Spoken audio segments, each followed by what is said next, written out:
चुके हैं। जेल से बाहर आने के बाद भी पब्लिकों के मन में बहुत सारे सवाल हैं आपको लेकर। आप पे जो आरोप लगे वो आपके ही अपने बेटी के द्वारा लगाया गया, तो उन आरोपों को लेकर आज आप क्या कहना चाहेंगे?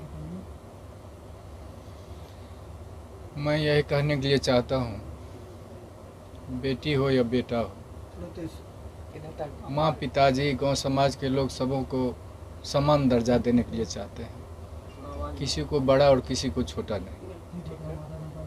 उसी के हैसियत से मैं भी बेटा और बेटी, 4 बेटी 3 बेटा था, 2 तो छोटा छोटा है। 3 बेटी का शादी जमीन सुध भरना लगा करके कुछ शादी कर सलटा दिए थे। चौथा में ये थी, मन में जिज्ञासा था कि अच्छा ढंग से इनका भी शादी करें, लेकिन परिस्थिति डाउन हो जाता है। उस परिस्थिति लेकर के जिद भी कर दी कि मैं ग्रेजुएशन करूंगी तब पिताजी मेरा शादी कीजिएगा।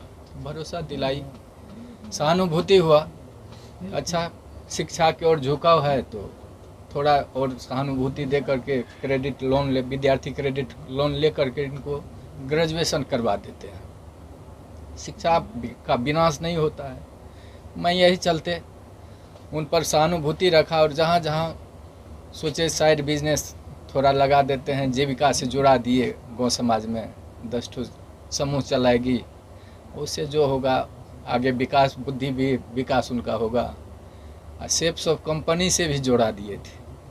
वहाँ जहाँ जहाँ अररिया मीटिंग होता था, पूर्णिया मीटिंग होता था, गाड़ी ड्राइव कर करके इस अवस्था में उस बेटी को हमने पहुँचाता था। और बड़ी आत्मबल था कि यह बेटी मेरा कोई रोशन करेगा।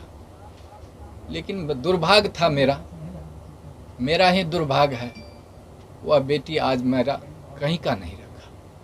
साल भर जेल में सड़वाया, कानून का शरण लिए,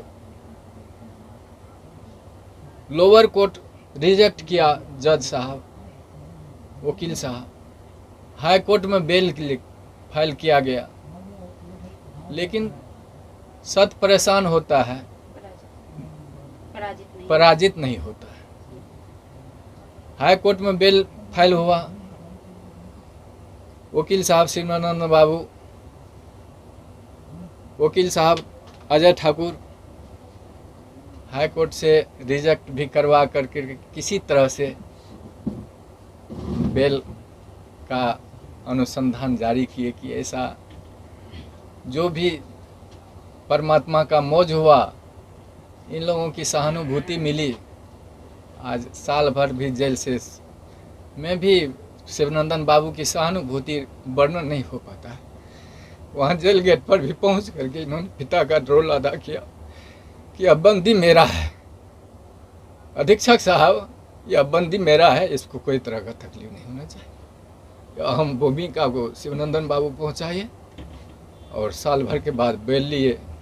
आज उन्हीं का कृपा है कि घर में मुझको नहीं रहा गया। जब बेटी कहा कि यह इसको मैं देखना चाहता हूँ कि आजीवन जेल में यह रहे, मेरा दिमाग नाच गया कि क्या हो रहा है। फिर भी एक शिक्षाप्रद कहानियाँ थी।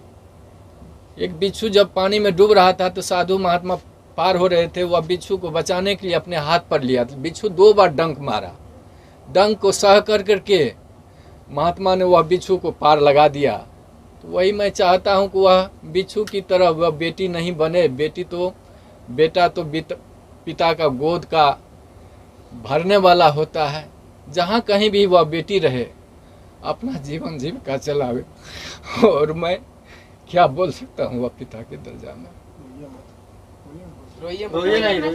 ऐसा नहीं है कि समाज के सारे लोग सिर्फ आपको ही आरोपी के नजर से देख रहे हैं।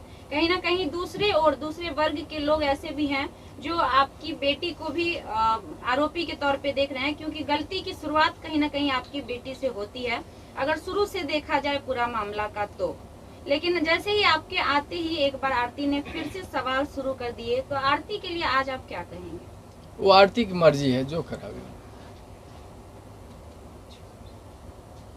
अब आपके अच्छा 1.5 साल तक, साल भर तक आप लोग जेल में रहे, आपका एक छोटा बेटा भी है, आपकी बूढ़ी माँ भी है, किस प्रकार से आपका घर चल पाया? परमात्मा जाने, हम नहीं जानते। अच्छा, इन सारे भूमिकाओं में जितने दिन से आप लोग जेल में थे, पूरे परिवार, तो वकील शिवनंदन भारती लगातार, जैसा अब आप बोले कि गार्जियन की तरह आपका देखभाल किए या फिर हमेशा मतलब इस केस को विशेष फोकस किए, क्या कुछ कहना है उनके बारे में? यह वर्णन नहीं हो पाता। ऐसा इतना बेहतरीन उनका परफॉर्मेंस रहा जी आपके केस को लेके। जी। आप एक पिता हैं, लोग ये भी जानना चाहते हैं कि उस रात में असल में क्या हुआ था, कुछ आपको याद है? आप मतलब कुछ देखे थे? बता पाएंगे? आरोप तो झूठे भी लगते हैं, सही जी। क्या है वो तो माननीय न्यायालय के ऊपर है, लेकिन आप कुछ बता सके थोड़ा सा? मालूम थोड़ा सा हुआ तो सोचा कि प्रेम तो अंधा होता है, अच्छा, वो समय जो रहता है, वो अवस्था जो रहता है परे हो रहता है, लेकिन उस पर कितने कितने विद्वान लोगों का भी पैर फिसल जाता है, महात्मा को भी पैर फिसल जाता है।